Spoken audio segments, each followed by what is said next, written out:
Buen día. Regresando después de tanto tiempo, comenzaré con una historia de H. P. Lovecraft y R. H. Barlow, titulada Hasta que todos los mares. Así que comenzaré ahora.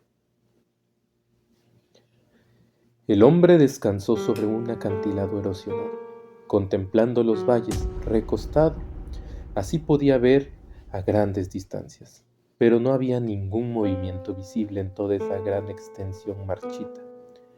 Nada se movía en las planicies polvorientas, en la arena desintegrada de antiguos lechos de ríos secos hacía mucho tiempo, donde alguna vez fluyeron corrientes a borbotones en la joven tierra. Había poca hierba verde en este remoto mundo, en esta etapa final de la prolongada presencia humana en el planeta. Por incontables eones, las sequías y tormentas de arena habían devastado las tierras. Los árboles y arbustos habían dado paso a pequeños y retorcidos matorrales que persistieron por su residumbre, pero estos a su vez perecieron ante la llegada de hierbas duras y fibrosas, una extraña evolución de vegetación resistente. Conforme la tierra se acercaba más al sol, el calor siempre presente marchitaba y mataba con rayos inclementes. No había sucedido todo de una sola vez. Miles de años habían pasado antes de que cualquiera sintiera el cambio. Y en todas esas primeras épocas, la forma adaptable del hombre había seguido la lenta mutación y se había moldeado para ajustarse más y más al tórrido aire. Llegó el día en que el hombre soportaba el calor enfermizo de las ciudades, y una recesión gradual, pero deliberada, comenzó. Las ciudades y poblados próximos al Ecuador fueron las primeras, por supuesto. Pero después fueron otras. El hombre exhausto y sosegado no podía soportar el despiadado calor ascendente. Lo calcinaba, y la evolución fue muy lenta en moldear resistencias en él. Al principio las ciudades del Ecuador no fueron abandonadas por arañas y escorpiones. En los años tempranos hubo incluso quienes se quedaron en ellas, inventando curiosas armaduras y escudos contra el calor y la aridez mortal. Estas almas audaces, protegiendo ciertos edificios contra el sol intrusivo, construyeron un mundo en miniatura, con refugios donde no se requerían armaduras protectoras. Idearon cosas maravillosamente ingeniosas, de modo que, por un tiempo, los hombres persistieron en las torres oxidadas, con la esperanza de aferrarse a sus viejas tierras hasta que terminara la época del sol abrasador, porque muchos de ellos no creían que los astrónomos decían la verdad y esperaban el regreso de un mundo más apacible. Pero un día los hombres de edad de la nueva ciudad de Niyara enviaron señales a Yoanari, su antigua capital inmemorable, y no obtuvieron respuesta por parte de los pocos que se habían quedado ahí. Cuando los exploradores llegaron a esa ciudad milenaria, con las torres conectadas por puentes, lo único que encontraron fue silencio. Ni siquiera la putrefacción de los cuerpos, ya que las lagartijas carroñeras habían sido eficientes. Hasta ese momento, los hombres comprendieron totalmente que estas ciudades estaban perdidas para ellos. Supieron que deberían abandonarlas para siempre y dejarlas a la naturaleza. Los otros, en las colonias de las tierras calientes, huyeron de sus posiciones, y el silencio reinó dentro de los altos muros de basalto de miles de ciudades abandonadas. Nada permaneció de las densas multitudes, ni de las múltiples actividades del pasado. Contra desiertos sin lluvia se cernían ahora solo carcasas de torres de casas vacías, fábricas y estructuras de todo tipo, reflejando la radiación cegadora del sol y ardiendo cada día más en el calor insoportable. Sin embargo, muchas tierras habían escapado del cataclismo abrasador, así que los refugiados se acostumbraron pronto a una vida en un mundo nuevo. Durante siglos extrañamente prósperos, las remotas ciudades desérticas del Ecuador se olvidaron y se entremezclaron en fábulas fantásticas. Pocos pensaban en esas podridas torres fantasmales, en esos montones de muros decadentes y las calles llenas de cactus oscuros y abandonados. Llegaron las guerras pecaminosas y prolongadas, pero las épocas de paz eran más largas. Sin embargo, siempre el sol hinchado incrementaba su radiación conforme la Tierra se acercaba cada vez más a su progenitor. Era como si el planeta quisiera regresar al origen de el que fue separado hace millones de años por los accidentes de crecimiento cósmico. Después de un tiempo, el cataclismo abrasador salió del cinturón central. El Yarad del sur se quemó hasta convertirse en un desierto sin habitantes, y luego el norte. En Perat y Baling, solo las formas escamosas de serpientes y salamandras se movían. Habían sido antiguas ciudades donde habitaban siglos melancólicos.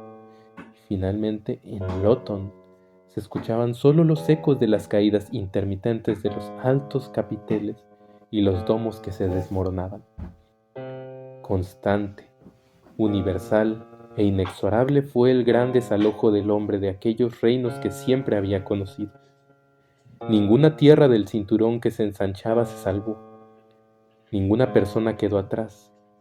Era una tragedia épica y titánica, cuya trama no se revelaba a los actores.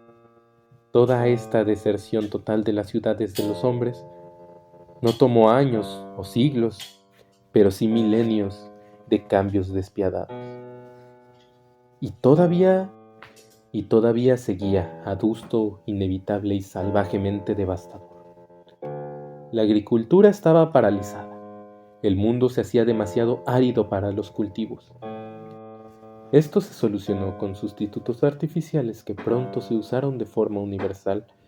Conforme se abandonaban los viejos lugares repletos de grandes cosas conocidas por el hombre, los botines saqueados por fugitivos se hacían cada vez más pequeños. Cosas que antes habían tenido gran valor e importancia se quedaron en museos muertos, perdidos a lo largo de los siglos, y al final la herencia del pasado inmemorable se abandonó. Una degeneración tanto física como cultural se instaló en el calor insidioso. El éxodo de los antiguos escenarios era difícil, ya que el hombre había habitado por demasiado tiempo en comodidades y seguridad. Ninguno de estos eventos fue recibido de manera impasible. Su lentitud misma era espantosa. La degradación y la depravación pronto fueron comunes, los gobiernos desordenados y las civilizaciones, sin rumbo, se deslizaron hacia la barbarie. El caos fue completo cuando todo el hemisferio occidental quedó deshabitado. 49 siglos después del cataclismo abrasador en el cinturón del Ecuador, no había signos de orden o decencia en las últimas escenas de esta migración titánica, ampliamente impresionante. La locura y el frenesí estaban al acecho entre ellos. Los fanáticos gritaban que el fin del mundo estaba cerca. La humanidad era un remanente lastimoso de las razas antiguas, una fugitiva no solo de las condiciones prevalentes, sino de su propia degeneración. Aquellos que podían iban hacia las tierras del norte y la Antártida. Los demás se quedaban años en un bacanal, dudando vagamente de la llegada de los desastres. En la ciudad de Borlingo, una ejecución masiva de nuevos profetas se llevó a cabo, después de meses de expectativas incumplidas. Pensaban que huir hacia las tierras del norte era innecesario y dejaron de esperar el fin profetizado. ¿Cómo sucumbieron? Debió ser en realidad terrible. Aquellas vanas y tontas criaturas que pensaron que podían desafiar al universo, pero los pueblos calcinados y oscurecidos estaban ahora mudos. Sin embargo, estos eventos no se deben tener en crónicas, ya que hay cosas más grandes que considerar que esta caída compleja y no apresurada de la civilización perdida. Durante un largo periodo, la moral estaba en el punto más bajo entre los valientes que se instalaron en las playas extrañas del Ártico y del Antártico, ahora templadas, como eran las tierras del sur de Yarad en el pasado lejano. Pero aquí había un respiro, la tierra era fértil y se retomaron algunas artes pastoriales antes olvidadas. fue, por mucho tiempo, un pequeño epítome contento de tierras perdidas. Aunque no había grandes multitudes o edificios, solo un escaso remanente de la humanidad que sobrevivió los eones de cambio y que pobló aquellas dispersas aldeas del último mundo. No se sabe cuántos milenios duró esto. El sol era lento en invadir este último refugio, y conforme pasaban las eras se desarrolló una raza fuerte, robusta, que no tenía memorias o leyendas de la antigua tierra perdida. Esta nueva gente había olvidado las máquinas voladoras y practicaba poco la navegación. Sus herramientas eran de naturaleza simple y su cultura sencilla y primitiva. Aún así, eran felices y aceptaban el clima cálido como algo natural y acostumbrado. Pero estos simples campesinos no sabían que los rigores de la naturaleza seguían empeorando. Conforme las generaciones pasaban, las aguas de los vastos e insondables océanos se consumían poco a poco, enriqueciendo el aire y el suelo reseco, pero decrecía cada vez más a través de los siglos. El oleaje que salpicaba seguía brillando y los remolinos continuaban allí, pero un destino de agotamiento pesaba sobre toda la extensión de agua. Sin embargo, la retracción no se podía detectar a menos que hubieras tenido contacto con instrumentos mucho más delicados que los que la raza conocía entonces. Aun si las personas se hubieran dado cuenta de las contracciones del océano, es probable que ninguna alarma o gran disturbio hubiera sucedido, ya que las pérdidas eran tan sutiles y los mares tan grandes, solo unas pocas pulgadas cada cientos de años. Pero al cabo de muchos siglos, el incremento era significativo.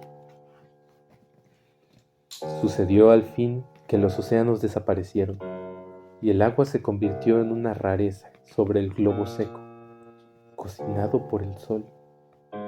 El hombre se había extendido lentamente por todas las tierras del Ártico y del Antártico. Las ciudades ecuatoriales y muchas otras de habitación más tardía fueron olvidadas, incluso por las mismas leyendas. Una vez más se perturbó la paz, ya que el agua era escasa y se encontraba solo en cavernas profundas. Había muy pocas, y los hombres morían de sed cuando se aventuraban a lugares lejanos. Pero eran tan lentos estos cambios que cada nueva generación de hombres se resistía a creer lo que escuchaban de sus padres. Ninguno aceptaba que el calor había sido menor o que el agua había sido más abundante en épocas pasadas, ni que los avisos de que las épocas futuras traerían un poco más de calor abrasador y sequía. Nadie lo creía. Esto sucedía incluso hacia el fin, cuando solo unos pocos cientos de hombres jadeaban bajo el cruel sol, un deplorable grupo de entre todos los millones que alguna vez habitaron el planeta, condenado a su destino. Esos cientos se fueron haciendo cada vez menos, hasta que los hombres apenas se contaban en grupos de 10. Estos se aferraban a la humedad de las cuevas que se iba reduciendo cada vez más. Entonces entendieron que el fin estaba cerca. Tan insignificante era su visión que nadie había visto las diminutas y legendarias manchas de hielo que quedaban en los polos del planeta, si es que éstas aún existían. Además, si así fuera, y hubieran sido conocidas por el hombre, ninguno hubiera podido alcanzarlas a través de las formidables desiertos sin camino. De esta forma, los patéticos sobrevivientes iban desapareciendo. No se podía describir esta increíble cadena de eventos que despoblaron toda la Tierra. La visión era demasiado amplia para que cualquier imagen la abarcara. De las épocas afortunadas del hombre en la Tierra, millones de años antes, solo algunos profetas y personas dementes podían haber concebido lo que estaba por venir. Podrían haber tenido visiones de tierras silenciosas y muertas, de vastos lechos de mar vacío. El resto habría dudado. Habría dudado tanto de la sombra de cambio del planeta como de la sombra de condena sobre la raza, porque el hombre siempre se pensó dueño inmortal de las cosas naturales, cuando nunca fue así. Muchas gracias por escuchar el video y espero estén pendientes de cualquier material que suba próximamente. A continuación también subiré la parte 2 de Hasta que todos los mares, Espero que lo disfruten y muchas gracias por escucharme. Hasta luego.